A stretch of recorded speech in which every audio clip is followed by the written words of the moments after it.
ഇന്നത്തെ വചന ധ്യാനത്തിനായി നമുക്ക് എബ്രായർക്ക് എഴുതിയ ലേഖനം 2-ാം അധ്യായത്തിലേക്ക് വരാം. എബ്രായർക്ക് എഴുതിയ ലേഖനം 2-ാം അധ്യായം.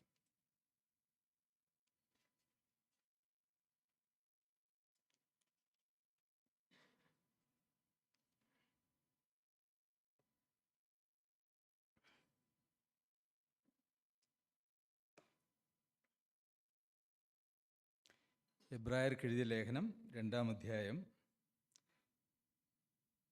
അതിൻ്റെ 1-ാമത്തെ വാക്യം.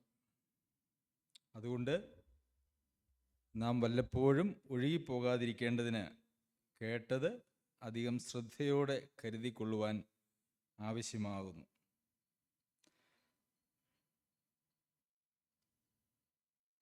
അതുകൊണ്ട് നാം വല്ലപ്പോഴും ഒഴുകിപ്പോകാതിരിക്കേണ്ടതിന് കേട്ടത് അധികം ശ്രദ്ധയോടെ കരുതിക്കൊള്ളുവാൻ ആവശ്യമായിരിക്കുന്നു.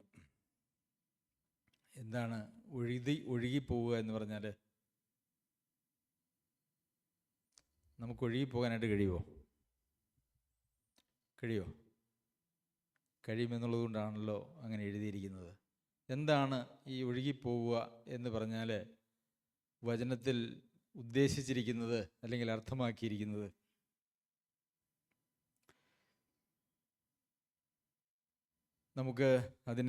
നമുക്ക് മനസ്സിലാകുന്ന മറ്റൊരു ഉദാഹരണത്തിലൂടെ ചിന്തിക്കാനായിട്ട് ശ്രമിക്കാം.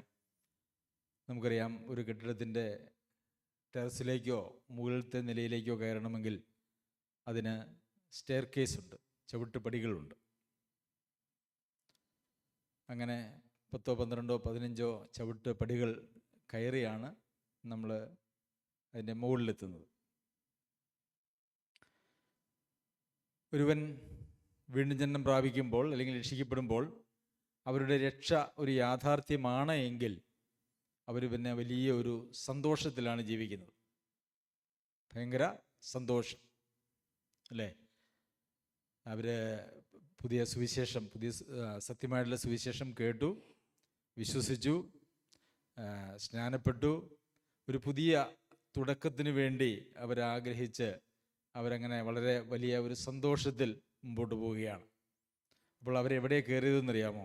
ഈ സ്റ്റെയർ കേസ് എല്ലാം കയറി അതിൻ്റെ മുകളിലെത്തി. അവരുടെ സന്തോഷത്തിൻ്റെ ഉന്നതിയിൽ വിശ്വാസത്തിന് വേണ്ടി ഏറ്റവും വലിയ ഉത്സാഹത്തോടെ ജീവിക്കുന്നതായ ഒരു അവസ്ഥ. അങ്ങനെയുള്ളൊരവസ്ഥയിലുണ്ടായിരുന്ന വിശ്വാസികൾക്കാണ് ഈ ലേഖനം എഴുതുന്നത്.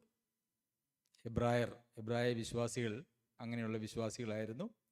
യഹൂദ പശ്ചാത്തലത്തിൽ നിന്നും ന്യായപ്രമാണത്തിലൂടെ വെളിപ്പെടുത്തപ്പെട്ട അല്ലെങ്കിൽ വെളിപ്പെടുത്തിയിരിക്കുന്നതായുള്ള മെശിഹയാണ് യേശു എന്നവർ മനസ്സിലാക്കി ആ യേശുവിൽ വിശ്വസിച്ച് രക്ഷ പ്രാപിച്ച് മുമ്പോട്ട് ക്രിസ്തീയ ജീവിതം നയിക്കുന്നതായിട്ടുള്ള ആളുകളായിരുന്നു ഈ എബ്രായ വിശ്വാസികൾ എന്ന് പറയുന്നത്. അവരെക്കുറിച്ച് നമ്മൾ പിന്നീട് വായിക്കുമ്പോൾ അവർക്ക് ഒരു ഉത്തമ സമ്പത്തുണ്ട് എന്നറിഞ്ഞ് സമ്പത്തുക്കളുടെ അപഹാരവും നിങ്ങൾ സന്തോഷത്തോടെ സഹിച്ചുവല്ലോ എന്ന് നമ്മൾ വായിക്കുന്നുണ്ട്. അപ്പോൾ അവരുടെ ആ ആത്മീകമായിട്ടുള്ള താല്പര്യവും സന്തോഷവും അവരുടെ ഉത്സാഹവുമൊക്കെ ആ ഒരു ഒറ്റ വാക്യത്തിൽ നമുക്ക് കാണുവാനായിട്ട് കഴിയും. എന്താണ്? അവർക്ക് ഒരു സമ്പത്ത് സ്വർഗത്തിലുണ്ട് എന്നറിഞ്ഞ് ഈ ഭൂമിയിലുള്ള സമ്പത്തുക്കളുടെ അപഹാരം അവർ സന്തോഷത്തോടെ സഹിച്ചു. എന്ന് വെച്ചാൽ അവർ വിശ്വാസിയായി തീർന്നു, കർത്താവിൻ്റെ പിന്നാലെ തിരിച്ചു. അതിൻ്റെ പേരിൽ അവർ കൊള്ളയടിക്കപ്പെട്ടു. ഒരുപക്ഷെ അവർക്ക് അവരുടെ ഭവനത്തിൽ നിന്നുള്ളതായ സമ്പത്തിൻ്റെ ഷെയർ അവർക്ക് കിട്ടാതെ വന്നതായിരിക്കാം. അതല്ല എങ്കിൽ വിശ്വാസത്തിൻ്റെ പേരിൽ അവരെ അവരുടെ നാട്ടിൽ നിന്നും ഓടിച്ചു കളഞ്ഞതായിരിക്കാം. അങ്ങനെ അതല്ലെങ്കിൽ അവരുടെ വീടോ അല്ലെങ്കിൽ അവരുടെ വസ്തുവകകളൊക്കെ കൊള്ളയിട്ടതായിരിക്കാം. ഏത് നിലയിലാണെങ്കിലും അവരെ സംബന്ധിച്ചിടത്തോളം അതൊന്നും ഒരു വിഷയമായിരുന്നില്ല. നമ്മളോട് വായിക്കുന്നത് നിങ്ങൾ സന്തോഷത്തോടെ സഹിച്ചുവല്ലോ. സഹിച്ചു എന്നല്ല, മറിച്ച് അവർ സന്തോഷത്തോടെ സഹിച്ചു. അപ്പോൾ അവരെവിടെയാണ് ഇപ്പോൾ നിൽക്കുന്നത്? അവരുടെ വിശ്വാസത്തിൻ്റെ നല്ല ശക്തിയിലാണ്, ഉത്സാഹത്തിലാണ്, ഉന്മേഷത്തിലാണ്. അവരെ തകർക്കാനായിട്ട് ആർക്കും കഴിയുകയില്ല. അങ്ങനെ നിൽക്കുന്നതായിട്ടുള്ള വിശ്വാസികൾക്ക് പിന്നീട് വന്നതായിട്ടുള്ള ഒരു പ്രശ്നം. അതായത് ആദ്യകാലങ്ങളിൽ വളരെയേറെ സന്തോഷത്തോടെ നിലനിന്നതായിട്ടുള്ള എബ്രായ വിശ്വാസികളോട് ഇവിടെ ലേഖനകാരൻ പറയുകയാണ്. എന്താണ് പറയുന്നത്? അതുകൊണ്ട് നാം വല്ലപ്പോഴും ഒഴുകിപ്പോകാതിരിക്കേണ്ടതിന് കേട്ടത് അധികം ശ്രദ്ധയോടെ കരുതിക്കൊള്ളുവാൻ ആവശ്യമാകുന്നു. നമുക്ക് നമ്മുടെ ജീവിതത്തിൽ നാം രക്ഷിക്കപ്പെട്ട കാലഘട്ടത്തെക്കുറിച്ച് ഒന്ന് ചിന്തിച്ചാൽ, അന്ന് ഉണ്ടായിരുന്നതായിട്ടുള്ള ഉത്സാഹം, സന്തോഷം, തീഷ്ണത, ആത്മാവിലുള്ള എരിവ്, ഇതൊക്കെ ഒന്ന് ആലോചിച്ചാൽ വളരെ അധികമായിരുന്നു എന്ന് നമുക്കറിയാം, അല്ലേ? സഹോദരി സ്തോത്രം ചെയ്തപ്പോൾ ഉപയോഗിച്ച ഒരു പദം എന്നെ ഏറെ ശ്രദ്ധിച്ചു, ആകർഷിച്ചു. ഈ സർവപ്രപഞ്ചത്തിൻ്റെയും സൃഷ്ടിതാവായ ദൈവത്തിൻ്റെ മകൾ അല്ലെങ്കിൽ മക്കൾ എന്നുള്ളതായ ആ സ്ഥാനത്തോട് അഭിമാനത്തോടെ ഈ ലോകത്ത് ജീവിക്കുവാൻ ദൈവം ഒരുക്കി, ദൈവം അവസരം നൽകി എന്നുള്ളത് ഓർക്കുകയുണ്ടായി. അതുപോലെ തന്നെ അത്ര വലിയ അഭിമാനത്തോടു കൂടി നാം വിശ്വാസത്തിൽ നിലനിൽക്കുകയും വരികയും ഒക്കെ ചെയ്തതായിട്ടുള്ള ആളുകളാണ്. അവരും അങ്ങനെയായിരുന്നു. ഞാൻ വിചാരിക്കുന്നു നമ്മളും അങ്ങനെയായിരുന്നു. ഇന്ന് അങ്ങനെ ആ ഒന്നാം നിലയിൽ കയറി നിന്നവരായിട്ടുള്ള നാം പിന്നെയും നിലകൾ മുകളിലോട്ട് പോകുവാനായിട്ടുണ്ട്. നമ്മളുടെ സന്തോഷവും നമ്മുടെ സമർപ്പണവും നമ്മളുടെ ജീവിതത്തിലുള്ളതായ രൂപാന്തരവും പിന്നെയും വർദ്ധിച്ച് വീണ്ടും വിശ്വാസ ജീവിതത്തിൻ്റെ നിലകൾ മുകളിലേക്ക് കയറിപ്പോകേണ്ടതായിട്ടുള്ള ഒരു ഉത്തരവാദിത്വവും സാധ്യതയുമാണ് ദൈവം നമുക്ക് നൽകിയിരിക്കുന്നത്. പത്രോസ് എഴുതിയ ലേഖനത്തിൽ കേവലം വിശ്വസിച്ചു എന്നുള്ളതല്ല, ആ വിശ്വാസത്തോട് കൂട്ടേണ്ടതായിട്ടുള്ള കാര്യങ്ങളുടെ ഒരു ലിസ്റ്റ് തന്നെ നാം വായിക്കുകയും ധ്യാനിക്കുകയും ചെയ്തിട്ടുള്ളതാണ്. ആ രക്ഷിക്കപ്പെട്ടപ്പോൾ ഉണ്ടായിരുന്നതായ ഒരു വിശ്വാസത്തിൽ അവിടെ നിൽക്കുവാനായിട്ടല്ല, മറിച്ച് അതിനെക്കുറിച്ച് ഉദ്ദേശിച്ചിരിക്കുന്നത് ആ വിശ്വാസത്തിൽ സമ്പന്നരായി ഉത്സാഹമുള്ളവരായി വിശ്വാസത്തോട് കൂട്ടേണ്ടതൊക്കെ കൂട്ടി അങ്ങനെ നമ്മൾ വളരെ ശക്തന്മാരായി മുമ്പോട്ട് പോകേണ്ടുന്ന, അതിനുവേണ്ടി ദൈവം വിളിച്ചിരിക്കുന്നതായിട്ടുള്ള നമ്മളോട് പറയുന്നതായിട്ടുള്ള വചനമാണ്, നിങ്ങൾ വല്ലപ്പോഴും ഒഴുകിപ്പോകാതിരിക്കേണ്ടതിന് കേട്ടത് അധികം ശ്രദ്ധയോടെ കരുതിക്കൊള്ളുവാൻ ആവശ്യമാകുന്നു. ശരി, നാം അങ്ങനെ ദൈവം നമ്മെക്കുറിച്ച് ആഗ്രഹിക്കുന്നതായിട്ടുള്ള വിശ്വാസത്തിൻ്റെ പടികൾ ചവിട്ടി കൂടുതൽ നിലകളിലേക്ക് നമ്മൾ പോകുന്നില്ല എങ്കിൽ പിന്നെ സംഭവിക്കാൻ പോകുന്നതായിട്ടുള്ള കാര്യമാണ് ഈ വല്ലപ്പോഴും അറിയാതെ ഒഴുകിപ്പോവുക എന്ന് പറയുന്നതായിട്ടുള്ള പരിപാടി. നമ്മൾ ഉത്സാഹമൊക്കെ അങ്ങോട്ട് വിട്ട്, ആദ്യത്തെ തീഷ്ണതയൊക്കെ വിട്ട്, ഒരു എരിവുമില്ലാതെ പതുക്കെ നമ്മളുടെ വിശ്വാസ ജീവിതത്തിൽ ഒരു തണുപ്പ് വരുവാനായിട്ടുള്ള സാധ്യതയുണ്ട്. അങ്ങനെ സാധ്യത ഉള്ളത് കൊണ്ടാണ് ഇവിടെ അങ്ങനെ ഒരു സാഹചര്യം വന്നതുകൊണ്ടാണ് ഈ എബ്രായ വിശ്വാസികൾക്ക് ഈ ലേഖനകാരൻ ഇപ്രകാരം എഴുതിയിരിക്കുന്നത്. വല്ലപ്പോഴും ഒഴുകിപ്പോകാതിരിക്കേണ്ടതിന് കേട്ടത് അധികം ശ്രദ്ധയോടെ കരുതിക്കൊള്ളേണ്ടത് ആവശ്യമാണ്. നാം രക്ഷിക്കപ്പെടുമ്പോൾ കേട്ടതായിട്ടുള്ള സുവിശേഷത്തിൻ്റെ സന്ദേശം എന്ന് പറയുന്നത് വളരെ കുറവ് മാത്രമാണ് എന്ന് നമുക്കറിയാം. വലിയ വചനമെല്ലാം കംപ്ലീറ്റ് പഠിച്ച് അതിൽ വലിയ പ്രാവീണ്യമൊക്കെ നേടി ശരിതെറ്റുകളെയൊക്കെ വിവേചിച്ചറിഞ്ഞ് സത്യ ഉപദേശമൊക്കെ മനസ്സിലാക്കിയിട്ടല്ല ഒരാൾ രക്ഷിക്കപ്പെടുന്നത്. സുവിശേഷത്തിൻ്റെ പ്രസംഗം കേൾക്കുന്നതിലൂടെയാണ്. നമ്മുടെ പാപത്തിൻ്റെ പരിഹാരം കർത്താവായ യേശു ക്രിസ്തു വരുത്തി ദൈവവുമായിട്ടുള്ള സമാധാനത്തിൽ മുമ്പോട്ട് പോകാനായിട്ടുള്ള ഒരു വഴി ഒരുക്കിയിട്ടുണ്ട്. അത് സ്വീകരിക്കുവാൻ നമുക്ക് മനസ്സാണോ എന്നുള്ള കേവലം ലളിതമായിട്ടുള്ള ചില വാക്കുകളുടെ അടിസ്ഥാനത്തിലാണ് നാം വീണ്ടും ജന്മം പ്രാപിച്ച് നമ്മുടെ ജീവിതത്തെ ദൈവത്തിന് സമർപ്പിച്ച് നമ്മൾ വരുന്നത്, വിശ്വാസത്തിലേക്ക് വരുന്നത്. എന്നാൽ അതിനുശേഷമാണ് നമ്മൾ ദൈവവചനത്തിലെ സത്യങ്ങളൊക്കെയും പഠിക്കുന്നത്. അങ്ങനെ വീണ്ടും ജന്മം പ്രാപിച്ചതായ രക്ഷിക്കപ്പെട്ടതായിട്ടുള്ള ഒരാൾക്ക് അവരുടെ ജീവിതത്തെ സംബന്ധിച്ച് ദൈവത്തിനുള്ള പരിപാടികൾ എന്തൊക്കെയാണ് എന്ന് മനസ്സിലാക്കുന്നത് അതിന് ശേഷമാണ് എന്നുള്ളത് നമുക്കറിയാമല്ലോ.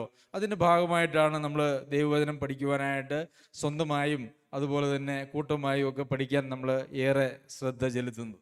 എന്നാൽ അങ്ങനെ നമുക്കൊരു വളർച്ച നമ്മുടെ ജീവിതത്തിൽ മുമ്പോട്ട് സംഭവിക്കുന്നില്ല എങ്കിൽ പിന്നെ സംഭവിക്കാൻ സാധ്യതയുള്ളൊരു കാര്യം ഞാൻ പറയാം. ഈ വല്ലപ്പോഴും ഒഴുകി പോകുന്നതിനെ കുറിച്ചാണ്. പലപ്പോഴും നമുക്ക് രക്ഷിക്കപ്പെട്ട് കഴിഞ്ഞാൽ പിന്നെ അവിടെ വളർച്ചയില്ലാതെ ഉത്സാഹമില്ലാതെ അവിടെ നിന്ന് പോയാൽ പിന്നെ നമ്മൾ ഒരു സ്റ്റെപ്പ്, നമ്മൾ സ്റ്റെയർ കേസിൽ കൂടെ കയറി ഒന്നാം നിലയിൽ എത്തിയിരിക്കുന്ന അവസ്ഥയിലാണെന്ന് വിചാരിച്ചോളൂ. നമ്മൾ ഒരു സ്റ്റെപ്പ് താഴേക്ക് ഇറങ്ങും. ഒരു സ്റ്റെപ്പ് എന്ന് പറഞ്ഞാൽ എത്ര ദൂരമുണ്ട്? ഒരടിയിൽ താഴെ, അല്ലേ? 3/4 അടിയാന്ന് തോന്നുന്നു. ഒരു സ്റ്റെപ്പിൻ്റെ ഹൈറ്റ് എന്ന് പറയുന്നത്. ഒരടിയിൽ താഴെ മാത്രം, അതായത് ആ വിശ്വാസ ജീവിതത്തിൻ്റെ തീക്ഷ്ണതയിൽ നിന്ന് ഒരല്പം മാത്രം തീക്ഷ്ണത കുറഞ്ഞ്. എന്നാൽ നമുക്ക് വിശ്വാസമുണ്ടോ എന്ന് ചോദിച്ചു കഴിഞ്ഞാൽ ഉണ്ട്, സഭായോഗമുണ്ടോ എന്ന് ചോദിച്ചു കഴിഞ്ഞാൽ ഉണ്ട്, കൂട്ടായ്മയുണ്ടോ എന്ന് ചോദിച്ചാൽ ഉണ്ട്. പക്ഷെ ചെറിയ ഒരു വ്യത്യാസം അതിനകത്ത് വന്നു. അപ്പോൾ നമ്മൾ ആ ഒരു വ്യത്യാസത്തെ നമ്മളങ്ങനെ കാര്യമായി പരിഗണിക്കുന്നില്ല. നമ്മൾ നോക്കുമ്പം നമ്മുടെ ചുറ്റുമുള്ള ആളുകളൊക്കെ അതുപോലെയൊക്കെ തന്നെയാണ് ജീവിക്കുന്നത്. അപ്പം നമ്മൾ ഈ ഒരടി താഴെ ഇറങ്ങി നമ്മൾ അവിടെ അങ്ങ് ഉറയ്ക്കും, അല്ലേ? കുറച്ച് കാലം അവിടെ അങ്ങ് ഉറച്ച് നമ്മളങ്ങ് ജീവിക്കും. അത് കഴിഞ്ഞ് കഴിയുമ്പം ഇതേപോലെ വിവിധങ്ങളായിട്ടുള്ള പ്രശ്നങ്ങളുണ്ട്, നമ്മുടെ ജീവിത പ്രശ്നങ്ങളുണ്ട്, അതുപോലെ തന്നെ നമ്മൾ ചുറ്റും കാണുന്ന ആളുകളുടെ ജീവിതത്തിൽ പ്രശ്നങ്ങളുണ്ട്, കുടുംബത്തിൽ പ്രശ്നങ്ങളുണ്ട്. അങ്ങനെയൊക്കെ വന്നു കഴിഞ്ഞ് കഴിയുമ്പം നമ്മൾ പതുക്കെ ഒരടി കൂടെ താഴേക്ക് ഇറങ്ങും. അങ്ങനെ ഈ ഒരടി കൂടെ താഴേക്ക് ഇറങ്ങുമ്പോഴും യഥാർത്ഥത്തിൽ നമ്മൾ മനസ്സിലാക്കുന്നില്ല നമ്മൾ താഴേക്ക് പോരുകയാണെന്ന്. കാരണം നമ്മെ മറ്റുള്ളവരുമായിട്ട് താരതമ്യം ചെയ്ത് നോക്കുമ്പോൾ നമുക്കങ്ങനെ വലിയ പ്രശ്നമൊന്നുമില്ല. നമ്മൾ മറ്റുള്ളവരെ പോലെയോ അല്ലെങ്കിൽ അവരെക്കാൾ ഒരു അല്പം മെച്ചമോ എന്ന് ചിന്തിക്കുന്ന നിലയിൽ നമ്മളങ്ങനെ അവിടെയുമായിരിക്കുന്നു. അങ്ങനെ പടിയായിട്ട് നമ്മുടെ വിശ്വാസത്തിൻ്റെ തീക്ഷ്ണത കുറഞ്ഞ് നമ്മൾ യഥാർത്ഥത്തിൽ എവിടുന്നാണോ തുടങ്ങിയത് അങ്ങോട്ട് എത്തിച്ചേരുന്നു. പക്ഷെ അപ്പോഴും എന്തുണ്ട്? അപ്പോഴും ആരാധനയുണ്ട്, അപ്പോഴും പ്രാർത്ഥനയുണ്ട്, അപ്പോഴും ദൈവവചന പഠനമുണ്ട്, അപ്പോഴും കൂട്ടായ്മയുണ്ട്, എല്ലാമുണ്ട്. പക്ഷെ നമ്മുടെ ജീവിതത്തിൽ നമ്മൾ ഓരോ പടികൾ നമ്മളറിയാതെ പതുക്കെ നമ്മുടെ നിലവാരം താഴേക്ക് പോകുന്നു. ഈ താഴേക്ക് പോകുന്ന ഏറ്റവും താഴെ വന്നു നിന്ന് നമ്മൾ നോക്കുമ്പോഴും നമ്മൾ കാണുന്ന ആളുകളിലൊക്കെ അതേ നിലവാരമുണ്ട്.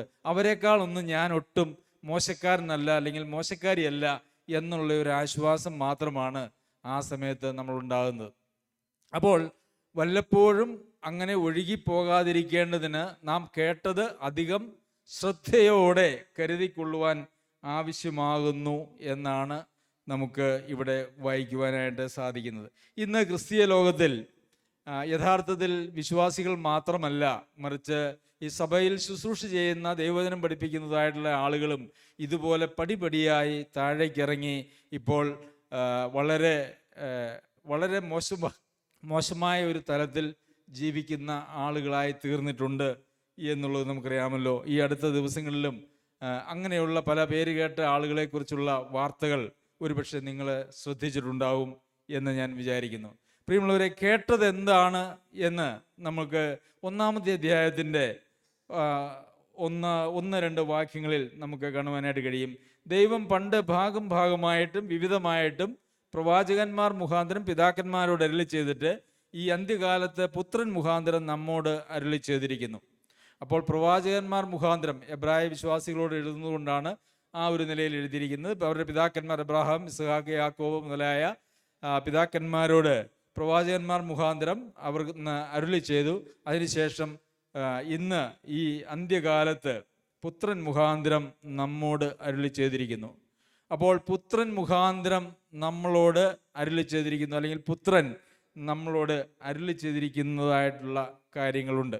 അപ്പോൾ ആ അരുളി ചെയ്തിരിക്കുന്നതായ പുത്രൻ അരുളി ചെയ്തിരിക്കുന്നതായ അല്ലെങ്കിൽ പുത്രനിൽ നിന്ന് അപ്പസ്തോലന്മാർ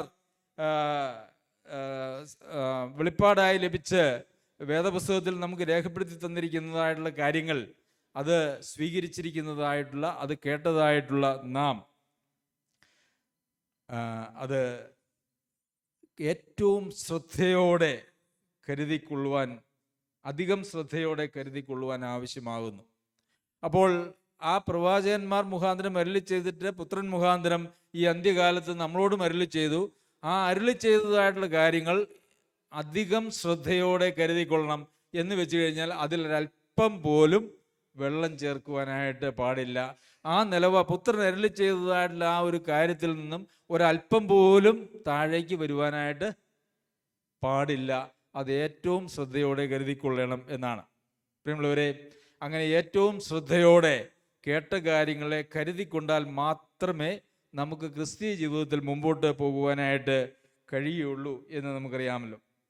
അപ്പോൾ 3-ാം അധ്യായം, എബ്രായർക്ക് എഴുതിയ ലേഖനം 3-ാം അധ്യായത്തിലേക്ക് വരുമ്പോൾ അതിൻ്റെ 12 മുതലുള്ള ചില വാക്യങ്ങൾ നമുക്ക് ഇപ്രകാരം വായിക്കാം. സഹോദരന്മാരെ, ജീവനുള്ള ദൈവത്തെ ത്യജിച്ച്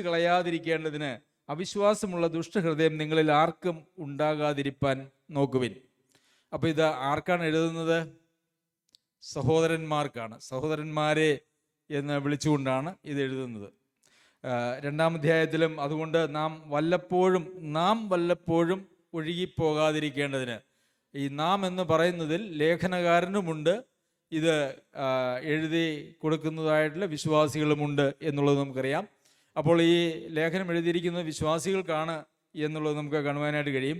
അത് അവിടെ നമ്മൾ വായിക്കുന്ന സഹോദരന്മാരെ, ജീവനുള്ള ദൈവത്തെ ത്യജിച്ച് കളയാതിരിക്കേണ്ടതിന് അവിശ്വാസമുള്ള ദുഷ്ടഹൃദയം നിങ്ങളിൽ ആർക്കും ഉണ്ടാകാതിരിക്കാൻ നോക്കുവിൻ. അപ്പോൾ ഒഴുകിപ്പോകാതിരിക്കാനായിട്ട് നിങ്ങൾ നോക്കണം എന്നാണ് ഇവിടെ പറഞ്ഞിരിക്കുന്നത്. പലപ്പോഴും നമുക്കുണ്ടാകുന്ന പ്രശ്നം എന്താണെന്നറിയാമോ? നമ്മൾ ഈ 1-ാം നിലയിൽ നിന്ന് ഒരൊറ്റ ചാട്ടം ചാടി താഴേക്ക് വന്നു കഴിഞ്ഞാൽ അതൊക്കെ എല്ലാവരും ശ്രദ്ധിക്കും, അല്ലേ? അങ്ങനെയുള്ള ചാടുന്ന ആളുകളുമുണ്ട്. വിശ്വാസം വിട്ട് അവരുടെ പഴയ വിശ്വാസത്തിലേക്കും മതത്തിലേക്കും ഒക്കെ തിരികെ പോകുന്നതായിട്ടുള്ള ആളുകളുണ്ട്. നിരീശ്വരവാദികളായി തീരുന്നതായിട്ടുള്ള ആളുകളുണ്ട്. അതൊക്കെ ഒരൊറ്റ ചാട്ടമാണ്, അത് നമുക്ക് മനസ്സിലാക്കുവാനായിട്ട് കഴിയും. പക്ഷേ ഈ ഒഴുകിപ്പോകുന്ന ഓരോ അടി അനേക വർഷങ്ങൾ കൊണ്ട് താഴേക്ക് പോകുന്നതായിട്ടുള്ള ആ ഒരു വ്യത്യാസം ഈ ഒഴുകിപ്പോകുന്ന ആളുകൾ പോലും അറിയുകയില്ല, സഭകൾ അതറിയില്ല. ഇത് വ്യക്തികൾക്ക് മാത്രമല്ല, സഭയുടെയും നിലവാരം അങ്ങനെ കീഴോട്ട് പോകുവാനായിട്ടുള്ള സാധ്യതയുണ്ട്. അപ്പോൾ ഇവിടെ സഹോദരന്മാരെ എന്ന് വിളിച്ചുകൊണ്ട് പറയുന്നു, എന്നാൽ സഹോദരന്മാരെ, ജീവനുള്ള ദൈവത്തെ ത്യജിച്ച് കളയാതിരിക്കേണ്ടതിന്. അപ്പോൾ ത്യജിക്കണമെങ്കിൽ എന്തുണ്ട്? നമുക്കത് ഉണ്ടായിരിക്കണം, അല്ലേ? എനിക്കില്ലാത്തൊരു കാര്യത്തെ ത്യജിക്കാനായിട്ട് സാധിക്കുമോ? എനിക്കില്ലാത്ത കാര്യം ത്യജിക്കാൻ പറ്റുമോ? എനിക്ക് ജീവനുള്ള ദൈവത്തെ സഹോദരന്മാരെന്നുള്ള നിലയിൽ വിശ്വസിച്ച് ദൈവത്തിൽ വിശ്വസിച്ചതായിട്ടുള്ള ആളുകളോട് പറയുകയാണ്, സഹോദരന്മാരെ, ജീവനുള്ള ദൈവത്തെ ത്യജിച്ച് കളയുന്ന ഒരവസ്ഥ നിങ്ങളിൽ ഉണ്ടാവരുത്. എങ്ങനെയാണ് ജീവനുള്ള ദൈവത്തെ ത്യജിച്ച് കളയുന്നത്? അവിശ്വാസമുള്ള ദുഷ്ടഹൃദയം നിങ്ങളിൽ ആർക്കും ഉണ്ടാകാതിരിക്കാൻ നോക്കുവിൻ. അപ്പോൾ എന്താണ് ദുഷ്ടഹൃദയത്തിൻ്റെ പ്രത്യേകത? എന്താ? ജീവനുള്ള ദൈവത്തെ ത്യജിച്ച് കളഞ്ഞ അവിശ്വാസം വന്ന ആളുകളുടെ ഹൃദയത്തെയാണ് യഥാർത്ഥത്തിൽ ദുഷ്ടഹൃദയം എന്ന് പറയുന്നത്. ജീവനുള്ള ദൈവത്തെ ത്യജിച്ച് കളയുന്ന അവിശ്വാസമുള്ള ദുഷ്ടഹൃദയം നിങ്ങളിൽ ആർക്കും ഉണ്ടാകാതിരിക്കാൻ നോക്കുവിൻ. അതൊരു മുന്നറിയിപ്പാണ്. എന്താണ്? നിങ്ങളുടെ സ്വത്തുക്കളുടെ അപഹാരം പോലും സന്തോഷത്തോടെ സഹിച്ചതായിട്ടുള്ള ആളുകളാണ്. പക്ഷെ നിങ്ങളുടെ ജീവിതത്തിൽ വരാൻ സാധ്യതയുള്ളൊരു കാര്യമുണ്ട്. എന്താണ്? ജീവനുള്ള ദൈവത്തെ ത്യജിച്ച് കളയുന്ന അവിശ്വാസമുള്ള ദുഷ്ടഹൃദയം നിങ്ങളിൽ ഉണ്ടാവാം. ഇതെങ്ങനെ ഒരു ദിവസം കൊണ്ടുണ്ടാകുന്ന ഒരു കാര്യത്തെക്കുറിച്ചല്ല. ഇതിന് മുമ്പിൽ 2-ാം അധ്യായത്തിൽ പറഞ്ഞു, നിങ്ങൾ കേട്ടത് അധികം, വല്ലപ്പോഴും ഒഴുകിപ്പോകാതിരിക്കേണ്ടത് നിങ്ങൾ കേട്ടത് അധികം ശ്രദ്ധയോടെ കരുതിക്കൊള്ളണം. അങ്ങനെ അധികം ശ്രദ്ധയോടെ കരുതിക്കൊണ്ടില്ല എങ്കിൽ സാവകാശം വന്ന് നമ്മുടെ ജീവിതത്തിൽ സംഭവിക്കാൻ പോകുന്ന കാര്യമാണ്. അത് തുടർന്ന് നിങ്ങൾ വായിച്ചു നോക്കിയാൽ അത് മനസ്സിലാകുന്നതാണ്. സാവകാശമാണ് ഈ അവിശ്വാസമുള്ള ദുഷ്ടഹൃദയം നമ്മളിൽ ഉണ്ടാവുന്നത്. അല്ലാതെ നമ്മളെ സംബന്ധിച്ചിടത്തോളം നമ്മൾ സഭായോഗങ്ങൾക്കൊക്കെ പോകുന്നുണ്ട്, പ്രാർത്ഥിക്കുന്നുണ്ട്, ബൈബിൾ വായിക്കുന്നുണ്ടെങ്കിൽ നമ്മളുടെ ചിന്ത എന്താണെന്നറിയാമോ? നമ്മൾ വിശ്വാസികളാണെന്നാണ്. എന്നാൽ ആ വിശ്വാസം നമ്മുടെ ജീവിതത്തിൽ നമ്മളറിയാതെ ഒഴുകിപ്പോകുന്നതിൻ്റെ ഭാഗമായിട്ട് അവിശ്വാസമുള്ളൊരു ദുഷ്ടഹൃദയം നമ്മൾ ഉണ്ടാകാനായിട്ടുള്ള എല്ലാ സാധ്യതയുണ്ട്. നമ്മുടെ ജീവിതത്തിൽ പ്രശ്നങ്ങളും പ്രതിസന്ധികളും ഒക്കെ വരുമ്പോൾ നമ്മൾ എങ്ങനെയാണ് അതിനെ സമീപിക്കുന്നത് എന്നൊന്ന് ശ്രദ്ധിച്ചാൽ, നമ്മൾ ഒഴുകിപ്പോയ ഒരവസ്ഥയിലാണോ, അവിശ്വാസമുള്ളൊരു ദുഷ്ടഹൃദയം നമ്മളിലുണ്ടോ എന്നുള്ളത് നമുക്ക് മനസ്സിലാക്കാനായിട്ട് സാധിക്കും. നമ്മൾ സഭായോഗത്തിന് പോകുന്നുണ്ട് എന്നുള്ളത് കൊണ്ടോ, നമ്മൾ ദൈവവചനം വായിക്കുകയും പഠിക്കുകയും മീറ്റിങ്ങുകൾക്ക് പങ്കെടുക്കുകയും ചെയ്യുന്നുണ്ട് എന്നുള്ളത് കൊണ്ടോ നാം വിശ്വാസത്തിൽ നിന്ന് പോയില്ല എന്ന് ചിന്തിക്കുവാനായിട്ട് നമുക്ക് സാധിക്കുകയില്ല. ഇതെല്ലാം നടന്നുകൊണ്ടിരിക്കുകയും ഇതെല്ലാം നമ്മുടെ ജീവിതത്തിൽ ഉണ്ടാകുകയും എന്നാൽ നാം വിശ്വാസത്തിൽ നിന്ന് പിന്മാറിപ്പോകാനായിട്ടുള്ള ഒരു സാധ്യതയുമുണ്ട്. അത് സാവകാശം നടക്കുന്നതായിട്ടുള്ള ഒരു കാര്യമാണ്. നാം വിശ്വാസത്തിലാണോ എന്നറിയാനായിട്ട് അതുകൊണ്ട് പള്ളിയിൽ പോകുന്നുണ്ടോ ഇല്ലയോ, അല്ലെങ്കിൽ മീറ്റിങ്ങുകൾക്ക് പോകുന്നുണ്ടോ ഇല്ലയോ എന്നുള്ളത് ഒരു ടെസ്റ്റേ അല്ല എന്നുള്ളതാണ്. നമ്മുടെ ജീവിതത്തിൽ ദൈവം നമ്മളെ കടത്തിവിടുന്നതായിട്ടുള്ള പരീക്ഷകളിലൂടെ, പരിശോധനകളുടെ സമയത്ത് നമ്മൾ ദൈവവചനപ്രകാരം അത്തരം പരിശോധനകളെ നേരിടുന്നുവെങ്കിൽ നാം വിശ്വാസത്തിൽ നിലനിൽക്കുന്നവരും വളരുന്നവരുമാണ്. അതല്ല ആ സമയത്ത് നമ്മളുടെ ഇഷ്ടവും നമ്മുടെ താല്പര്യവും അതല്ല എങ്കിൽ കർത്താവിനെ വിട്ട് നമ്മളുടേതായിട്ടുള്ള പരിഹാര മാർഗങ്ങളിലേക്കുമാണ് നാം പോകുന്നതെങ്കിൽ യഥാർത്ഥത്തിൽ നാം വിശ്വാസത്തിൽ നിന്ന് നമ്മൾ അറിയാതെ തന്നെ ഒഴുകിപ്പോയ ആളുകളാണ് എന്ന് നമുക്ക് കാണാനായിട്ട് കഴിയും. അപ്പോൾ ഒരു മുന്നറിയിപ്പാണ്. എന്താണ്? നിങ്ങളുടെ ജീവിതത്തിൽ നിങ്ങൾ വിശ്വാസത്തെ ത്യജിച്ചു കളഞ്ഞ് അങ്ങനെ ഒരു ദുഷ്ടഹൃദയത്തിന് ഉടമയായി തീരാനായിട്ടുള്ള സാധ്യതയുണ്ട് എന്നുള്ള ഒരു മുന്നറിയിപ്പ്.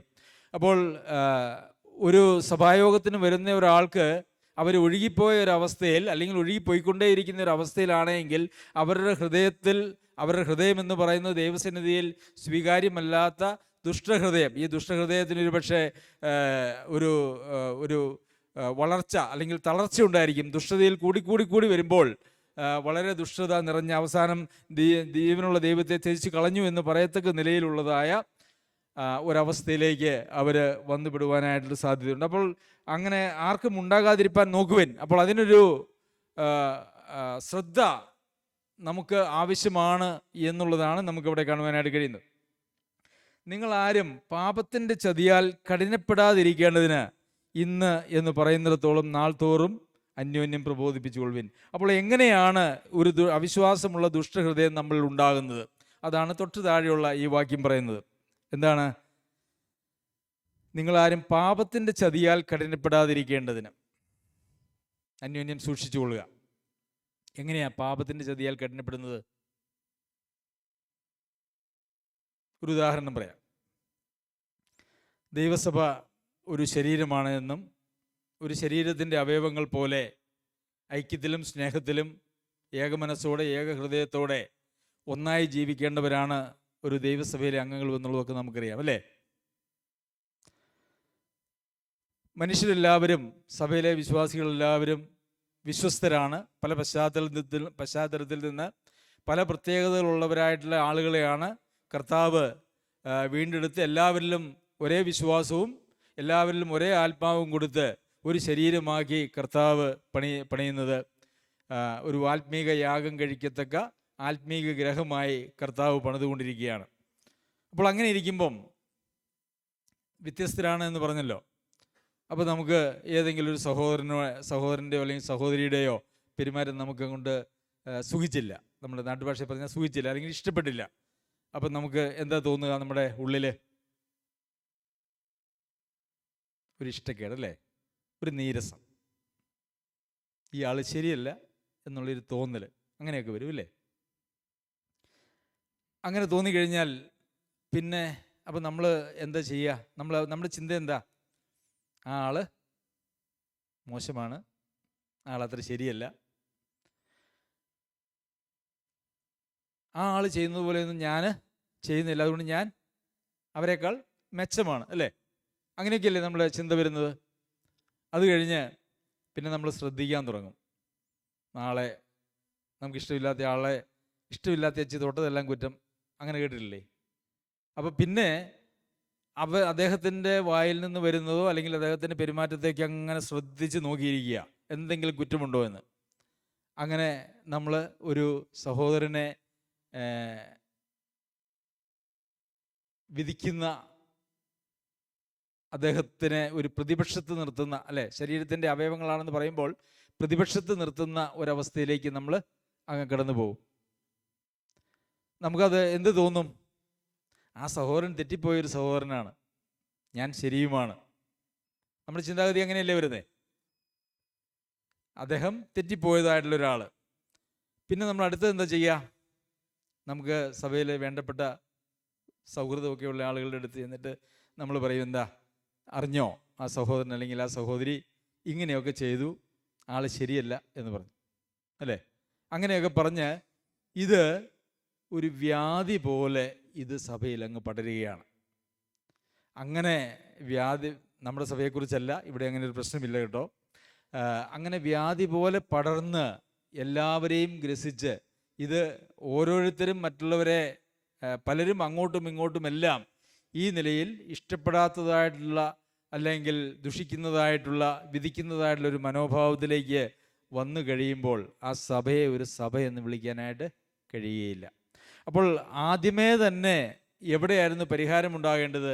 അങ്ങനെ ഒരു സഹോദരന് ഒരു തെറ്റ് വന്നു എന്ന് തോന്നിയാൽ ആദ്യം തന്നെ നമുക്കൊരു പങ്കുണ്ട്. എന്താണ്? നമുക്ക് ആ സഹോദരന് വേണ്ടി പ്രാർത്ഥിക്കാം.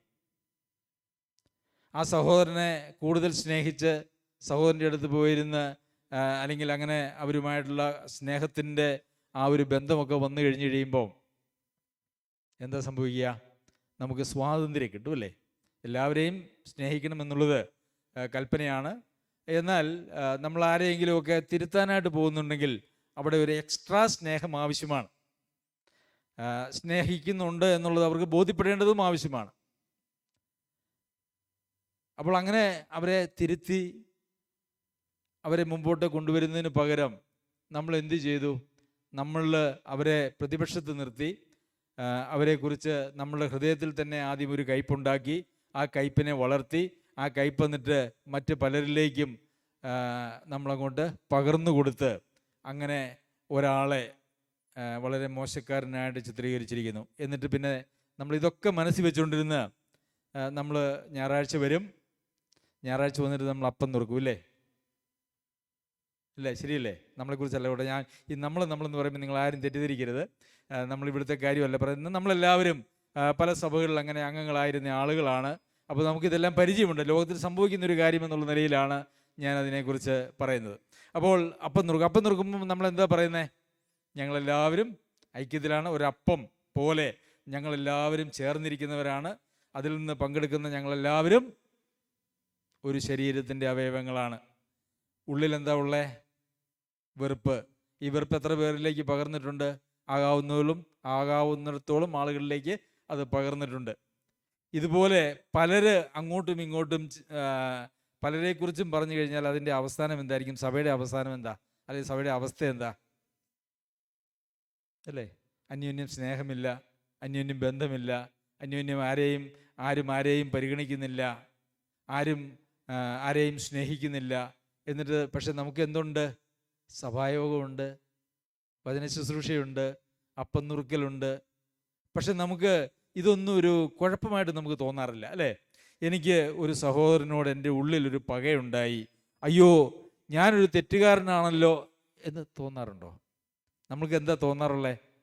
ആ സഹോദരൻ അല്ലെങ്കിൽ ആ സഹോദരി തെറ്റുകാരിയാണല്ലോ എന്നുള്ളതാണ് നമുക്ക് തോന്നാൻ സാധ്യതയുള്ളത്. ആ പക ഉണ്ടായ ഞാൻ തെറ്റുകാരനോ തെറ്റുകാരിയോ ആണ് എന്നുള്ളത് നമുക്ക് പലപ്പോഴും തോന്നാറില്ല എന്നുള്ളതാണ് സത്യം. ശരി, കഠിനപ്പെട്ടു പോകുന്നത് അങ്ങനെയാണ്. നമ്മുടെ പാപത്തെക്കുറിച്ച് നമുക്ക് ബോധമില്ല, മറ്റുള്ളവരുടെ ചെറിയ കാര്യങ്ങളെക്കുറിച്ച് പോലും നമുക്ക് നല്ല സുബോധമുണ്ട്. പ്രിയമുള്ളവരെ, ഇന്നത്തെ ലോകത്തിലെ സഭകളുടെയൊക്കെ ഒരവസ്ഥ എന്ന് പറയുന്നത് ഇതാണ്. അപ്പോൾ പാപമാണ് നമ്മെ ചതിക്കുന്നത് അല്ലേ? പാപത്തിൻ്റെ ചതിയാൽ കഠിനപ്പെടാതിരിക്കേണ്ടതിന്. പാപം ചതിക്കുമോ? മനുഷ്യർ ചതിക്കുന്നതിനെ കുറിച്ച് നമുക്കറിയാം അല്ലേ? മനുഷ്യർ അങ്ങോട്ടും ഇങ്ങോട്ടും ചതിക്കുന്നതിനെ കുറിച്ച് നമുക്കറിയാം. പാപവും ചതിക്കും. പാപത്തിന് ഇവിടെ ഒരു ആളത്വം കൽപ്പിച്ചിരിക്കുന്നതാണ് നമ്മൾ കാണുന്നത്. പാപം ചതിക്കുമെന്നാണ് പറയുന്നത്. പാപം എങ്ങനെയാണ് ചതിക്കുന്നത്? പാപത്തിൻ്റെ ഉപജ്ഞാതാവ് അല്ലെങ്കിൽ പാപത്തിൻ്റെ അടിമയായിരിക്കുന്ന പിശാചാണ് ചതിക്കുന്നത് എന്നുള്ളത് നമുക്കറിയാമല്ലോ. പിശാച് എപ്പോഴും നമുക്ക് വാഗ്ദത്തം ചെയ്യുന്നത് എന്താണെന്നറിയാമോ? ഏറ്റവും നല്ലതാ. അത് ശ്രദ്ധിച്ചിട്ടുണ്ടോ? പിശാച് മനുഷ്യന് വാഗ്ദത്തം ചെയ്യുന്നതെല്ലാം ഭയങ്കര നമ്മളെ ആകർഷിക്കുന്ന വലിയ കാര്യങ്ങളാണ് എപ്പോഴും പിശാച് വാഗ്ദത്തം ചെയ്യുന്നത്. കർത്താവ് വാഗ്ദത്തം ചെയ്തിരിക്കുന്നത് എന്താ? ഈ ഭൂമിയിലെ കാര്യമാണ് ഞാൻ പറയുന്നത്. കർത്താവ് ഈ ഭൂമിയിൽ വാഗ്ദത്തം ചെയ്തിരിക്കുന്നത് കഷ്ടങ്ങളും വേദനകളും പ്രയാസങ്ങളും ദുഃഖങ്ങളും എല്ലാം, അപ്പോഴൊക്കെ സന്തോഷിച്ചുകൊള്ളാനും പറഞ്ഞിട്ടുണ്ട്. പിശാച് എന്താ വാഗ്ദത്തം ചെയ്യുന്നത്? ആദമിന് എന്താ വാഗ്ദത്തം ചെയ്തത്? ആദമഹവ്വമാർക്ക് എന്താ വാഗ്ദത്തം ചെയ്തേ? ദൈവത്തെ പോലെ ആയിത്തീരും. അപ്പോൾ ഈ ലോകത്തിൽ നമ്മെ വളരെ സമൃദ്ധിയും സന്തോഷവും അങ്ങനെയുള്ള എല്ലാമുള്ള ആളുകളായിട്ട് ഞാൻ തീർക്കാം എന്ന് പറഞ്ഞുകൊണ്ട് പിശാച് ഏറ്റവും നല്ലത് വാഗ്ദത്തം ചെയ്യും. കർത്താവ് വാഗ്ദത്തം ചെയ്തതാണെങ്കിൽ വളരെ മോശമാണ്. പക്ഷെ ഇതിൻ്റെ അന്ത്യം എന്തായിരിക്കും എന്നറിയാവോ? ഏറ്റവും നല്ലത് വാഗ്ദത്തം ചെയ്ത് അതിൻ്റെ പിന്നാലെ പോയ ആളുകൾ നിത്യമായിട്ടുള്ള നാശത്തിലേക്കും, എന്നാൽ ഈ ലോകത്തിൻ്റെ സമ്പന്നതകളൊന്നും വാഗ്ദത്തം ചെയ്യാതെ കർത്താവിനോട് ചേർന്ന് കഷ്ടമനുഭവിച്ച് ആ കർത്താവിൻ്റെ കഷ്ടത്തിൽ കുറവായിട്ടുള്ളത് നമ്മുടെ ശരീരത്തിൽ പൂരിപ്പിച്ചങ്ങനെ പോകുന്ന ആളുകൾക്ക് നിത്യമായിട്ടുള്ള സന്തോഷവും സമാധാനവും. ഏറ്റവും നല്ലത് വാഗ്ദത്തം ചെയ്തത് ഏറ്റവും മോശം തരുന്ന ആളാണ് പിശാച്. ഏറ്റവും മോശം വാഗ്ദത്തം ചെയ്ത് ഏറ്റവും നല്ലത് തരുന്നതാണ് കർത്താവ്. ശരി, അപ്പം പാപത്തിൻ്റെ ചതി അതാണ്. നല്ലതാണ് എന്നാണ് നമുക്ക് തോന്നുക. ഇതാണ് യോഗ്യമെന്ന് നമ്മുടെ ബുദ്ധി നമ്മളോട് പറഞ്ഞു തരും. ഒരുപക്ഷെ നമ്മുടെ കൂടെയുള്ള ആളുകൾ നമ്മളോട് പറഞ്ഞു തരും. അതിനുള്ള ന്യായങ്ങളൊക്കെ പറഞ്ഞു തരും. പക്ഷേ അതിൻ്റെ അന്ത്യം എത്തുമ്പോഴാണ് അതിൻ്റെ ദോഷം എന്ത് എന്നുള്ളത് മനസ്സിലാക്കുവാനായിട്ട് സാധിക്കുകയുള്ളൂ. അപ്പോൾ പാപത്തിൻ്റെ ചതിയാൽ കഠിനപ്പെട്ട് കഴിഞ്ഞാലുണ്ടല്ലോ പിന്നെ ഭയങ്കര പ്രശ്നമാണ്. നമുക്ക് മാനസാന്തരപ്പെടാനായിട്ട് സാധിക്കുകയില്ല. മാനസാന്തരപ്പെടാൻ സാധിക്കാത്ത വിധത്തിൽ മനുഷ്യൻ്റെ ഹൃദയം കഠിനപ്പെട്ടു പോകാനായിട്ടുള്ള സാധ്യതയുണ്ട്. ദൈവമക്കളുടെ ഹൃദയം കഠിനപ്പെടുകയില്ല എന്നാരും ചിന്തിക്കേണ്ട. ദൈവമക്കളെക്കുറിച്ച് പറയുന്നതായിട്ടുള്ള കാര്യങ്ങളാണ് ഇത് എന്നുള്ളത് നമുക്കറിയാമല്ലോ. പാപത്തിൻ്റെ ചതിയാൽ കഠിനപ്പെടാനായിട്ടുള്ള സാധ്യതകൾ എല്ലാവർക്കുമുണ്ട് എന്നുള്ളത് നമ്മൾ മനസ്സിലാക്കണം. അതുകൊണ്ട് എന്ത് ചെയ്യണം? ഇന്ന് എന്ന് പറയുന്നിടത്തോളം നാൾ തോറും അന്യോന്യം പ്രബോധിപ്പിച്ചുകൊള്ളുവിൻ. അന്യോന്യം പാപത്തിൻ്റെ ചതിയാൽ കഠിനപ്പെടാതിരിക്കേണ്ടതിന് അന്യോന്യം, ഇന്ന് എന്ന് പറയുന്നിടത്തോളം അന്യോന്യം നമ്മൾ പ്രബോധിപ്പിക്കണം എന്നാണ് ദൈവത്തിൻ്റെ വചനം നമ്മളോട് സംസാരിക്കുന്നത്. എന്നിട്ട് പറയുകയാണ്, ആദ്യ വിശ്വാസം അവസാനത്തോളം മുറുകെ പിടിച്ചുകൊണ്ടാൽ നാം ക്രിസ്തുവിൽ പങ്കാളികളായി തീർന്നിരിക്കുന്നുവല്ലോ. അപ്പോൾ ആദ്യ വിശ്വാസം നമ്മൾ അവസാനത്തോളം മുറുകെ പിടിക്കേണ്ടത് ആവശ്യമാണ്. അത് ഇടയ്ക്ക് ഇട്ട് കളഞ്ഞു പോകുവാനായിട്ട് ഒരിക്കലും പാടില്ല എന്ന് നമ്മൾ കാണുന്നു. ശരി, എബ്രായർക്ക് എഴുതിയ ലേഖനം തന്നെ അതിൻ്റെ 12-ാം അധ്യായത്തിൻ്റെ 15 മുതലുള്ള വാക്യങ്ങളിൽ നമുക്ക് മറ്റൊരു കാര്യം കാണുവാനായിട്ട് കഴിയും. ആരും ദൈവകൃപ വിട്ട് പിന്മാറുകയും വല്ല കയ്പുള്ള വേരും മുളച്ച് കലക്കമുണ്ടാക്കി അനേകർ അതിനാൽ മലിനപ്പെടുകയും ആരും ദുർനിറപ്പുകാരനോ ഒരു ഊണിന് ജ്യേഷ്ഠാവകാശം വിറ്റുകളഞ്ഞ ഏശാവിനെ പോലെ അഭക്തനോ ആയി തീരുകയും ചെയ്യാതിരിപ്പാൻ കരുതിക്കൊള്ളുവിൻ. അവൻ പിന്നത്തേതിൽ അനുഗ്രഹം ലഭിപ്പാൻ ആഗ്രഹിച്ചു, കണ്ണുനീരോടുകൂടി അപേക്ഷിച്ചിട്ടും തള്ളപ്പെട്ടു, മാനസാന്തരത്തിന് ഇട കണ്ടില്ല എന്ന് നിങ്ങൾ അറിയുന്നുവല്ലോ. ഇവിടെ ഒരു ഉദാഹരണം പഴയ നിയമത്തിൽ നിന്നെടുത്ത് പറയുകയാണ് ചെയ്യുന്നത്. എന്താണ്? ആരും ദൈവകൃപ വിട്ട് പിന്മാറരുത്. അപ്പോൾ ദൈവകൃപ വിട്ട് പിന്മാറാനായിട്ടുള്ള സാധ്യതയുണ്ട്. ആരും പിന്മാറരുത് എന്നാണ് പറയുന്നത്. പിന്നെ വല്ല കയ്പുള്ള വേരും മുളച്ച് കലക്കമുണ്ടാക്കി അനേകർ അതിനാൽ മലിനപ്പെടുകയും. അപ്പോൾ കയ്പുള്ള ഒരു വേര് മുളച്ച് എന്തുണ്ടാകും? കലക്കമുണ്ടാക്കി. അപ്പോൾ ഈ പ്രശ്നങ്ങളൊക്കെ ഉണ്ടാകുമ്പോൾ അത് വളരെ ചെറുതാണ്, അല്ലേ? നമ്മളുടെ മനസ്സിൽ ഒരു പക്ഷേ യാഥാർത്ഥ്യമല്ലാത്തത് അല്ലെങ്കിൽ ഒരു അല്പം യാഥാർത്ഥ്യമുള്ളതായ ഒരു കാര്യം നമ്മളുടെ മനസ്സിൽ അങ്ങനെ പതുക്കെ ഇട്ട് തരും, അല്ലെങ്കിൽ നമ്മുടെ ജഡം നമുക്കതങ്ങനെ നൽകി തരും. അപ്പോൾ നമ്മൾ എന്ത് ചെയ്യും? അതിനെ പതുക്കെ വളരാനായിട്ട് അനുവദിക്കും. വെള്ളമൊക്കെ ഒഴിച്ച് അതല്ലേ നമ്മൾ പിന്നെ ശ്രദ്ധിക്കുകയാണ് എന്തെല്ലാം പ്രശ്നങ്ങൾ ആർക്കെല്ലാം ഉണ്ട്, സഭയിൽ ആർക്കെല്ലാം എന്തെല്ലാം പ്രശ്നങ്ങളുണ്ട് എന്നുള്ളതൊക്കെ നമ്മളങ്ങനെ പരിശോധിച്ച് നമ്മൾ ആ ചെറിയ വേരിനെ നമ്മൾ വളവും വെള്ളവും ഒക്കെ ഒഴിച്ച് പ്രകാശമൊക്കെ കൊടുത്ത് നമ്മളതിനെ വളർത്തി വന്ന് അതെന്താവും? ഒരു വലിയ വൃക്ഷമായിട്ട് തീരും. അതിനാൽ അനേകർ മലിനപ്പെടും. ഒരാളിൽ ആരംഭിക്കുന്നതായിട്ടുള്ള ഒരു പ്രശ്നം അത് അനേകർ മലിനപ്പെടുന്നതിലേക്ക് അത് എത്തിച്ചേരുന്നു എന്നാണ് നമുക്കിവിടെ കാണാനായിട്ട് കഴിയുന്നത്. ശരി, ആരും ദുർനിറപ്പുകാരനോ പിന്നെ ഒരു ഊണിന് ജ്യേഷ്ഠാവകാശം വിറ്റുകളഞ്ഞ ഏശാവിനെ പോലെ അഭക്തനായി തീരുകയും ചെയ്യാതിരിപ്പാൻ നോക്കിക്കൊള്ളുവിൻ. ഒരു ഊണിന് ജ്യേഷ്ഠാവകാശം വിറ്റുകളഞ്ഞു. ജ്യേഷ്ഠാവകാശം എന്ന് പറഞ്ഞാൽ നമുക്കറിയാം, പഴയ നിയമത്തിൽ ജ്യേഷ്ഠാവകാശത്തിൻ്റെ പ്രത്യേകതകളെക്കുറിച്ച് ബ്രദർ കഴിഞ്ഞ ദിവസം പഠിപ്പിക്കുകയുണ്ടായി. അതൊരു പൗരോഹിത്യ അവകാശമാണ്. അത് ഒരു കുടുംബത്തിൻ്റെ പുരോഹിതൻ എന്നുള്ള നിലയിൽ, ഒരു ആത്മീയ ശുശ്രൂഷകൻ എന്നുള്ള നിലയിൽ ഉള്ള വലിയ ഒരു സ്ഥാനമാണത്. അതുപോലെ തന്നെ പ്രിയമുള്ളവർ, നാം എല്ലാവരും രാജകീയ പുരോഹിത വർഗമാണ്, അല്ലേ? നമ്മളങ്ങനെയല്ലേ വായിക്കുന്നത്? നമ്മളെല്ലാവരും രാജകീയ പുരോഹിത വർഗമാണ്. നാം എല്ലാവരും പുരോഹിതന്മാരാണ്. ഒരു ഊണിന് ജ്യേഷ്ഠാവകാശം വിറ്റുകളഞ്ഞു എന്നാണ് ഏശാവിനെ പോലെ ഏശാവിനെക്കുറിച്ച് നമ്മൾ വായിക്കുന്നത്. നമ്മുടെ ആ പൗരോഹിത്യ ശുശ്രൂഷ, പുരോഹിതന്മാരെന്നുള്ള നിലയിൽ നാം ദൈവസന്നിധിയിൽ ജീവിക്കുന്നതായിട്ടുള്ള ജീവിതവും ശുശ്രൂഷയും പലപ്പോഴും നാം വിറ്റുകളയുന്നത് ഒരു ഊണിനാണ്. ചിന്തിച്ചിട്ടുണ്ടോ? എന്ന് വെച്ചാൽ ഒരല്പലാഭത്തിന് വേണ്ടി നമ്മൾ നമ്മുടെ പൗരോഹിത്യ ശുശ്രൂഷ നമ്മൾ പലപ്പോഴും വേണ്ടാന്ന് വെക്കുന്നു, അല്ലെങ്കിൽ അതിനെ ത്യജിച്ചു കളയുന്നു, അല്ലെങ്കിൽ അതിനെ ഗൗനിക്കാതിരിക്കുന്നു എന്നുള്ളതാണ് സത്യം.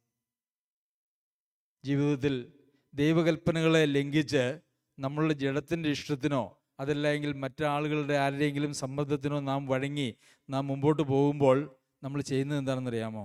ഒരല്പലാഭത്തിന് വേണ്ടി, ഒരല്പ നേട്ടത്തിന് വേണ്ടി ആ പൗരോഹിത്യ ശുശ്രൂഷ ദൈവം നമ്മെ ഏൽപ്പിച്ചിരിക്കുന്നത് നമ്മൾ തള്ളിക്കളയുകയാണ് ചെയ്യുന്നത്.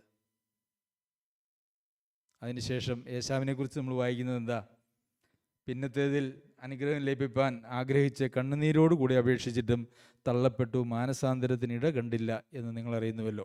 ഏശാവിന് പിന്നെ മാനസാന്തരത്തിന് ഇട കണ്ടോ? പിതാവിൻ്റെ അടുക്കൽ ചെന്ന് എനിക്കൊരു അനുഗ്രഹവുമില്ലേ എന്ന് ചോദിച്ച് നിലവിളിക്കുന്നതായിട്ടുള്ള ഏശാവിനെ നമുക്ക് കാണുവാനായിട്ട് സാധിക്കും. പ്രിയമുള്ളവരെ, ദൈവം നമുക്ക് തന്നിരിക്കുന്നതായിട്ടുള്ള ആ പൗരോഹിത്യ ശുശ്രൂഷ, ദൈവമക്കൾ എന്നുള്ളതായിട്ടുള്ള വലിയ സ്ഥാനം, കർത്താവിൻ്റെ സഹോദരന്മാർ എന്നുള്ളതായിട്ടുള്ള വലിയ സ്ഥാനം ഈ ലോകത്തിലെ താൽക്കാലികമായിട്ടുള്ള നേട്ടങ്ങൾക്കോ താൽക്കാലികമായിട്ടുള്ള മോഹങ്ങൾ പൂർത്തീകരിക്കുന്നതിന് വേണ്ടിയോ നാം വിട്ടുകളഞ്ഞാൽ ഒരു പക്ഷേ മാനസാന്തരത്തിന് പോലും ഇട കണ്ടില്ല എന്ന് വരുവാനായിട്ടുള്ള സാധ്യതയുണ്ട്. കാരണം വല്ലപ്പോഴും ഒഴുകി ഒഴുകി ഒഴുകി നമ്മൾ തിരിച്ചു പോകാൻ കഴിയാത്ത വിധം കെണിയിലായിപ്പോയി എന്ന് പറയുന്ന സാഹചര്യമുണ്ടാവും. തെസ്സലോനിക്ക ലേഖനം നമ്മൾ പഠിച്ചപ്പോൾ, രണ്ടാമത്തെ ലേഖനം അതിൻ്റെ 2-ാം അധ്യായത്തിൽ നമ്മൾ പഠിക്കുകയുണ്ടായി, ഭോഷ്ക് വിശ്വസിക്കുമാറ് വ്യാജത്തിൻ്റെ വ്യാപാര ശക്തിയെ ദൈവം അയക്കുന്നു. സത്യത്തെ സ്നേഹിച്ച് രക്ഷിക്കപ്പെടുവാൻ കൂട്ടാക്കായാൽ ദൈവം ഭോഷ്ക് വിശ്വസിക്കുമാറ് വ്യാജത്തിൻ്റെ വ്യാപാര ശക്തിയെ അയക്കുന്നു. അത് പറഞ്ഞിരിക്കുന്നത് പുറത്തുള്ള ആളുകൾക്കൊന്നുമല്ല, അത് അകത്തുള്ള ആളുകൾക്ക് തന്നെയാണ്. കർത്താവിനെ വിട്ട്, കർത്താവിൻ്റെ വചനത്തെ വിട്ട്, ഈ ജ്യേഷ്ഠാവകാശം അല്ലെങ്കിൽ ഈ പൗരോഹിത്യാവകാശമൊക്കെ വിട്ടിട്ട് നമ്മളുടെ സ്വന്തം ഇഷ്ടത്തിനും അല്ലെങ്കിൽ ഈ ലോകത്തിൻ്റെ ഇഷ്ടത്തിനുമൊക്കെ അനുസരിച്ച് നമ്മൾ മുമ്പോട്ട് പോയാൽ ഒരു പക്ഷേ നമ്മൾ എത്തിപ്പെടുന്നതായിട്ടുള്ളൊരവസ്ഥ എന്ന് പറയുന്നത് തിരിച്ച് മാനസാന്തരപ്പെടാൻ പോലും കഴിയാത്തതായിട്ടുള്ളൊരവസ്ഥയായിരിക്കും. ദൈവം തള്ളിക്കളഞ്ഞാൽ, ഭോഷ്ക് വിശ്വസിക്കുവാനായിട്ട് വ്യാജത്തിൻ്റെ വ്യാപാര ശക്തിയെ അയച്ച് ദൈവം തള്ളിക്കളഞ്ഞാൽ പിന്നെ ആ ഒരു മനുഷ്യനെ സംബന്ധിച്ചിടത്തോളം തിരിച്ചുവരവ് എന്ന് പറയുന്നത് ഇല്ല. അതുവരെ മാനസാന്തരപ്പെടാനായിട്ടുള്ള ഒരു അവസ്ഥയുണ്ട്. പ്രിയമുള്ളവരെ, പിന്നത്തേതിൽ അനുഗ്രഹം ലഭിപ്പാൻ ആഗ്രഹിച്ചു കണ്ണുനീരോടുകൂടെ അപേക്ഷിച്ചു, എന്നാൽ തള്ളപ്പെട്ടു, മാനസാന്തരത്തിന് ഇട കണ്ടില്ല എന്ന് നമ്മൾ വായിക്കുന്നുണ്ട്. അങ്ങനെ പറഞ്ഞ് 12-ാം അധ്യായത്തിൻ്റെ 25-ാമത്തെ വാക്യത്തിലേക്ക് വരുമ്പോൾ, അരുളി ചെയ്യുന്നവനെ നിരസിക്കാതിരിപ്പാൻ നോക്കുവിൻ. ഭൂമിയിൽ അരുളി ചെയ്തവനെ നിരസിച്ചവർ തെറ്റി ഒഴിയാതിരുന്നുവെങ്കിൽ സ്വർഗത്തിൽ നിന്ന് അരുളി ചെയ്തവനെ നാം വിട്ടുമാറിയാൽ എത്ര അധികം. അപ്പം നമ്മൾ 1-ാം അധ്യായത്തിൻ്റെ 1-ാം വാക്യത്തിൽ എന്താണ് വായിച്ചത്? ദൈവം പണ്ട് ഭാഗം ഭാഗമായിട്ടും വിവിധമായിട്ടും പ്രവാചകന്മാർ മുഖാന്തരം പിതാക്കന്മാരോട് അരുളി ചെയ്തിട്ട് ഈ അന്ത്യകാലത്ത് പുത്രൻ മുഖാന്തരം നമ്മോട് അരുളി ചെയ്തിരിക്കുന്നു. അവിടെ ഒരു അരുളി ചെയ്യലിനെ കുറിച്ച് നമ്മൾ വായിക്കുന്നുണ്ട്. പുത്രൻ മുഖാന്തരം നമ്മോട് അരുളി ചെയ്തിരിക്കുന്നു. 2-ാം അധ്യായത്തിൽ നമ്മൾ വായിച്ചത് എന്താണ്? കേട്ടത്, അതുകൊണ്ട് നാം വല്ലപ്പോഴും ഒഴുകിപ്പോകാതിരിക്കേണ്ടതിന് കേട്ടത് അധികം ശ്രദ്ധയോടെ കരുതിക്കൊള്ളണം. അതായത് ഈ അരുളി ചെയ്തതായിട്ടുള്ള കാര്യങ്ങൾ അത് വളരെ ശ്രദ്ധയോടെ കരുതിക്കൊള്ളണം. വീണ്ടും 12-ാം അധ്യായത്തിലേക്ക് വരുമ്പോൾ നമ്മൾ എന്താണ് വായിക്കുന്നത്? അരുളി ചെയ്തവനെ നിരസിക്കാതിരിപ്പാൻ നോക്കുവിൻ. ഭൂമിയിൽ അരുളി ചെയ്തവനെ നിരസിച്ചവർ തെറ്റി ഒഴിയാതിരുന്നുവെങ്കിൽ സ്വർഗത്തിൽ നിന്ന് അരുളി ചെയ്യുന്നവനെ നാം വിട്ടുമാറിയാൽ എത്ര അധികം. തെറ്റി ഒഴിയുവാനായിട്ട് സാധിക്കുകയില്ല എന്നാണ് നമുക്ക് അവിടെ കാണുവാനായിട്ട് കഴിയുന്നത്. പ്രിയമുള്ളവരെ, ക്രിസ്തീയ ജീവിതം എന്ന് പറയുന്നത് നമുക്ക് അങ്ങനെ നിസ്സാരമായിട്ട് കണക്കാക്കാനും ജീവിക്കാനും കഴിയുന്നതായിട്ടുള്ള ഒരു ജീവിതമല്ല. സ്വർഗത്തിലെ ദൈവത്തിൻ്റെ മക്കൾ, അവർ ആ സ്വർഗത്തിലെ ദൈവത്തിൻ്റെ സ്വഭാവവും ആ ദൈവത്തിൻ്റെ മഹത്വവും അത് കാണിക്കുന്നവരും ജീവിക്കുന്നവരുമായി ഈ ലോകത്തിൽ ജീവിക്കുവാൻ ആവശ്യമുണ്ട്. 4-ാം അധ്യായത്തിൽ നമ്മൾ വായിക്കുന്നത്, അവൻ്റെ സ്വസ്ഥതയിൽ പ്രവേശിപ്പാനുള്ള വാഗ്ദത്തം ശേഷിച്ചിരിക്കയാൽ നിങ്ങളിൽ ആർക്കെങ്കിലും അത് ലഭിക്കാതെ പോയി എന്ന് വരാതിരിപ്പാൻ നാം ഭയപ്പെടുക. അവൻ്റെ സ്വസ്ഥതയിൽ പ്രവേശിക്കുവാനായിട്ടുള്ള വാഗ്ദത്തം ശേഷിച്ചിരിക്കുന്നു. കർത്താവ് സ്വസ്ഥതയിൽ പ്രവേശിച്ചു, അല്ലേ? 7-ാമത്തെ ദിവസത്തിലാണ് നമ്മൾ ഇന്നും ജീവിക്കുന്നത്. 7-ാമത്തെ ദിവസം കഴിഞ്ഞിട്ടില്ല. കർത്താവ് ആ സ്വസ്ഥതയിൽ പ്രവേശിച്ചു. ആ സ്വസ്ഥതയിലേക്ക് പ്രവേശിക്കുവാനായിട്ടുള്ള ഒരു വാഗ്ദത്തം നമുക്ക് ഉണ്ട്. അത് ലഭിക്കാതെ പോയി എന്ന് വരാതിരിപ്പാൻ നാം ഭയപ്പെടുക. അവരെ പോലെ നാമും ഒരു സദ്വർത്തമാനം കേട്ടവരാകുന്നു, എങ്കിലും കേട്ടവരിൽ വിശ്വാസമായി പരിണമിക്കായകൊണ്ട് അത് അവർക്ക് ഉപകാരമായി വന്നില്ല. അപ്പോൾ ധാരാളം ആളുകൾ സദ്വർത്തമാനം കേട്ടു, അവരിലത് വിശ്വാസമായി പരിണമിച്ചില്ല, അതുകൊണ്ട് അവർക്കത് ഉപകാരമായി വന്നില്ല. എന്നാൽ ആ സദ്വർത്തമാനം കേട്ട് അത് വിശ്വസിച്ച് നമുക്കത് ഉപകാരമായി വന്നു. എന്നാൽ അവിടെ നിന്ന് പിന്നീട് നാം കേൾക്കുന്നതായിട്ടുള്ള വചനങ്ങളൊക്കെയും നമ്മളുടെ വിശ്വാസമായിട്ട് പരിണമിച്ചാൽ മാത്രമേ അത് നമുക്ക് ഉപകാരമായിട്ട് വരികയുള്ളൂ എന്നുള്ളതാണ്. നമുക്ക് പലപ്പോഴും നാം കേൾക്കുന്നതായിട്ടുള്ളൊരു വാക്യമുണ്ടല്ലോ, അല്ലെങ്കിൽ നാം പറയുന്നതായിട്ടുള്ള വാക്യമുണ്ടല്ലോ, ഒന്നിനെക്കുറിച്ചും വിചാരപ്പെടരുത്, എല്ലാറ്റിലും പ്രാർത്ഥനയാലും അപേക്ഷയാലും നിങ്ങളുടെ ആവശ്യങ്ങൾ സ്തോത്രത്തോടു കൂടി ദൈവത്തെ അറിയിക്കുക അത്രേ വേണ്ടത്. എന്നാൽ സകല ബുദ്ധിയെയും കവിയുന്ന ദൈവിക സമാധാനം നിങ്ങളുടെ ഹൃദയങ്ങളെയും നിലകളെയും ക്രിസ്തുയേശുവിൽ കാക്കും. നിങ്ങളുടെ സകല ചിന്താകുലവും അവൻ്റെ മേലെ ഇട്ടുകൊള്ളുക. ശരി, അത് നമ്മളുടെ വിശ്വാസമായി പരിണമിച്ചിട്ടുണ്ടോ? നമുക്ക് എല്ലാവർക്കും കാണാപ്പാടം അറിയാം, അല്ലേ? എല്ലാവർക്കും തന്നെ കാണാപ്പാടമായിട്ട് അറിയാം. അത് വിശ്വാസമായി പരിണമിച്ചിട്ടുണ്ടോ? ഉണ്ടോ? അത് വിശ്വാസമായി പരിണമിച്ചാൽ എന്തെങ്കിലും ഒരു പ്രശ്നം വന്നു കഴിഞ്ഞ് കഴിയുമ്പം നമ്മൾ തളർന്നു പോകുമോ? ഇല്ല. നമ്മളൊരു പ്രതിസന്ധിയെ അഭിമുഖീകരിക്കുമ്പോൾ നമ്മൾ തളർന്നു പോവുകയും പിറുപിറുക്കുകയും ഒക്കെ ചെയ്യുന്ന ആളുകളാണെങ്കിൽ അതിൻ്റെ അർത്ഥം എന്താണെന്നറിയാമോ? നമുക്ക് കാണാപ്പാടം അറിയാം, നമ്മുടെ ബുദ്ധിയിൽ അതുണ്ട്, പക്ഷെ അത് വിശ്വാസമായി പരിണമിച്ചിട്ടില്ല. അപ്പോൾ വിശ്വാസമായി പരിണമിക്കാത്ത ധാരാളം കാര്യങ്ങൾ നമ്മുടെയൊക്കെ ജീവിതത്തിലുണ്ട്. കഷ്ടത സഹിഷ്ണുതയെയും സഹിഷ്ണുത സിദ്ധതയെയും സിദ്ധത പ്രത്യാശയും ഉളവാക്കുന്നു എന്നറിഞ്ഞ് നാം കഷ്ടങ്ങളിലും പ്രശംസിക്കുന്നു, അല്ലേ? എല്ലാവർക്കും അറിയാൻ പാടില്ലേ? കഷ്ടങ്ങൾ വരുമ്പോൾ ആരെങ്കിലും പ്രശംസിക്കുന്നുണ്ടോ? അയ്യോ, ദൈവം എനിക്കൊരു കഷ്ടത തന്നു, സന്തോഷം. ആരെങ്കിലും പറഞ്ഞവരാരെങ്കിലും ഉണ്ടെന്ന് കൈപൊക്കിക്കേ. അയ്യോ, ഒരാളും ഇല്ലേ? അതാ പറഞ്ഞ വിശ്വാസമായിട്ട് പരിണമിച്ചിട്ടില്ല. അപ്പോൾ നമ്മൾ ഈ ദൈവവചനമൊക്കെ കേൾക്കുന്നു, നമ്മളതൊക്കെ പഠിക്കുന്നു, നമുക്കത് കാണാപ്പാടം അറിയാം, വീണ്ടും വീണ്ടും കേൾക്കുന്നു, എന്നിട്ട് നമ്മുടെ ബുദ്ധിയിൽ കാണാപ്പാടം പഠിച്ചു എന്നുള്ളതല്ലാതെ ഇതൊന്നും നമ്മുടെ വിശ്വാസമായി പരിണമിച്ചിട്ടില്ല. അതുകൊണ്ട് എന്താ സംഭവിച്ചത്? അത് ഉപകാരമായി വന്നില്ല, അല്ലേ? അങ്ങനെയല്ലേ നമ്മൾ വായിക്കുന്നത്? അവർക്ക് ഉപകാരമായി വന്നില്ല. പ്രിയമുള്ളവരെ, നമ്മുടെ ദൈവവചന പഠനം അത് വിശ്വാസമായിട്ട് പരിണമിക്കാത്ത പഠനമാണെങ്കിൽ അതുകൊണ്ട് യാതൊരു ഉപകാരവുമില്ല.